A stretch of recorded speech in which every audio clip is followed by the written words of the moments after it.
Ball? Ball?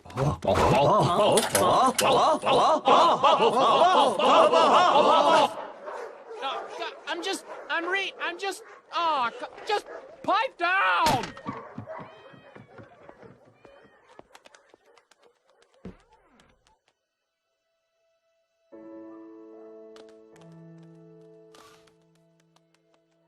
Mittens? Walt? What are you doing here? I'm busting you out.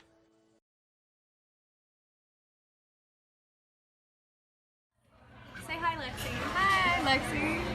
Say hi, Sarah. So right now we're at Whataburger, and we're going to come up with our interview questions, and Haley's here too, over there somewhere. Hi, Sarah. Say hello, Haley. Hello. We're all here now. My name is Tanya DeGrand, and I'm a senior animal control officer for the city of Plano. Woo. I've been working here for over 7.5 years. Good for you.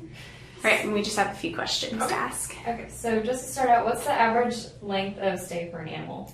Probably average would be about 2 weeks. It depends on the breed of the animal and type, but average probably about 2 weeks here. You said, like, for the average length of stay, it depends on, like, the breed. Mm-hmm. What's the most adoptable breed and, like, age, you guys? I wouldn't say most adoptable breed because there's a lot of mixed breeds that come into shelters. It's just very rare you find a purebred, but it's mostly the animals that are under 20 pounds that get adopted the quickest because a lot of people like smaller dogs rather than bigger ones. So like the pit bulls, because of their size, they don't want to adopt them, and because they have a bad reputation, they don't want to adopt them. So if you look around, we do have a lot of pit bulls just because it's hard to get them adopted. Lexi. I came in here and I was like, you have to promise not to let me take home a pit bull. Yeah.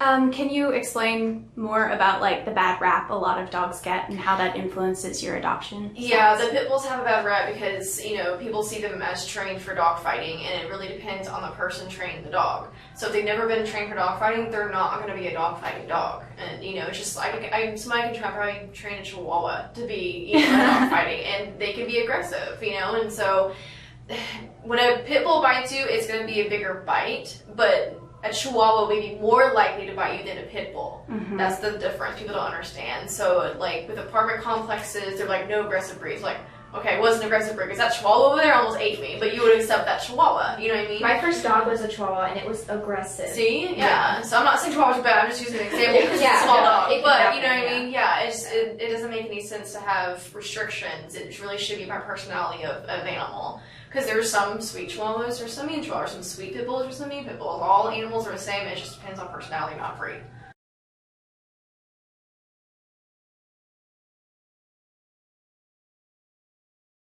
You remember you're a great dog, Marley. You're a great dog.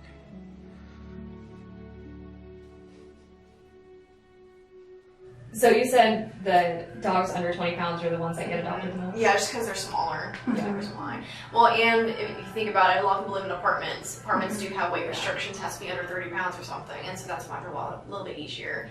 Because if somebody tries to adopt an animal from us, we ask, do you live in a house or home, or house or apartment?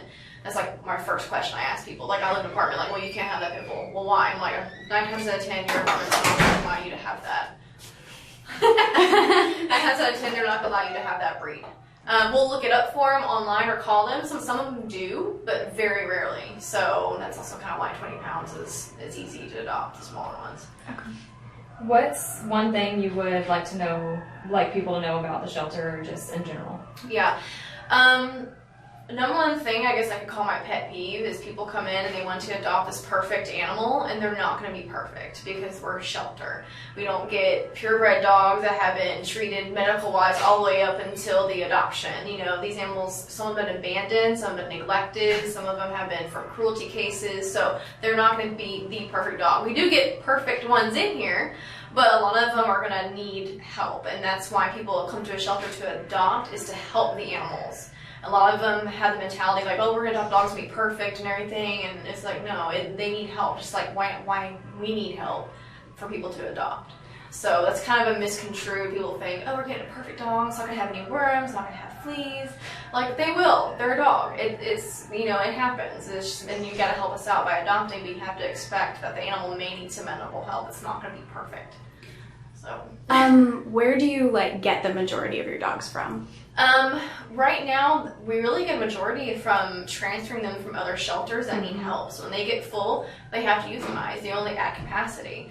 And so we transfer a lot from other shelters to help them out so they don't get euthanized. Some of them are really cute, like little Pomeranian dogs or anything, but they run out of room, you know. So we transfer a lot. But other than transferring, it's going to be strays and owner surrenders. I think I would say it would probably be in order.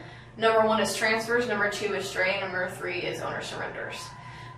Just people who lose their job or family members die and they have animals left behind and no family members are able to take them. We end up with them, things like that. So, and strays, of course, just animals running loose without any identification, or we can't find the owner. After 5 to 10 days, depending on if they have microchip or tag, they become our property, and then we put them up for adoption. So, yeah. So, roughly how many pets get adopted yearly? I don't have a number, but I have a percentage, and it's over 90% adoption rate. The definition, if you do research and look online and say what the definition of a no-kill shelter is, it says you have to have an adoption rate over 90%. So technically we are a no-kill, but guess what? We're still doing euthanasias. So no, there is really no such thing as a no-kill, because you get injured animals come in and you have to euthanize. You get very aggressive animals you can't even touch come in that we can't adopt out. Animals with medical conditions that we know nobody will adopt, unfortunately, that will just humanely euthanize us. They don't sit here and not get adopted, things like that. But we still have 90% adoption rate, but like I said, they still have to euthanize. There's no way around it. Stuff happens. So, but about 90%. That's really good. Where did the majority of animals that go to like pet stores and stuff come from? Because we actually called a pet store and they wouldn't give it, yeah, they wouldn't tell us where they're from, and they wouldn't even really allow us to do an interview. Yeah, it's from puppy mills. That's why. Puppy mills. Because they have obviously a bad rep. As you can see, we have a lot of animals here that need homes. They're not helping us, you know, help the ones that need homes. So we have an overpopulation of animals. And so, but yeah, most of those in the pet stores are going to be from puppy mills. Now, like PetSmart and Petco, they actually take some of our animals and have adoption there. So those are not from puppy mills, but some other ones, I'm not going to say their name, but you get the idea. The other pet stores, they usually get those from puppy mills. So. And I recently was in a pet store, not buying, obviously, just looking around, canvassing the area. And they had like a puppy sale going on, and they kept knocking down prices off dogs till they were taken. What happens to the dogs that don't get taken? Do they come here? That's a good question. Or? I have not, in the 7.5 years I've been working here, I have heard of us getting some from a store that couldn't sell a puppy. So I don't know. My guess is because if you look up Missouri, the state of Missouri, that's the #1 puppy mill state. So most likely all those puppies are probably coming from Missouri. So I don't know if they have like an inventory thing, or if we can't sell them, we bring them back, or maybe ship them to another store. I don't know. Okay. That question I'm not sure, but I haven't, in 7 years we've gotten something from a pet store. We haven't done that. Okay. We do inspections for the pet stores to make sure they're in compliance of cleanliness and health and things like that, but it's not illegal to sell them, so we just have to make sure they keep them healthy, that sort of thing. Like, okay, so what is your, probably, like, your favorite, like, dog or cat here? What's their name? I don't know. I hate to say I don't really have a favorite, but it's because where I'm at, I'm only up front today. Oh, yeah. You know what I mean? So everything else, I'm doing background stuff because I'm a senior. I'm doing most of the paperwork, so I'm not really with the animals a lot. So I can't really tell you if I have a favorite one or not. Okay. It sounds bad, but really, no. I usually do, but I just haven't been involved with them too much. So. Okay, cool. But I mean, we can find one and we can take one out or whatever. So. Yeah. That'd be awesome. Yes. Like, about how many spays and neuters do you do per year? I don't have a definite number, but I'm in surgery on Tuesdays and Thursdays with our vet, and we do about 25 to 30 on average every Tuesday, Thursday. Wow. Every day, every Tuesday, Thursday of the year. So that can give you an idea. This is so busy. Yeah.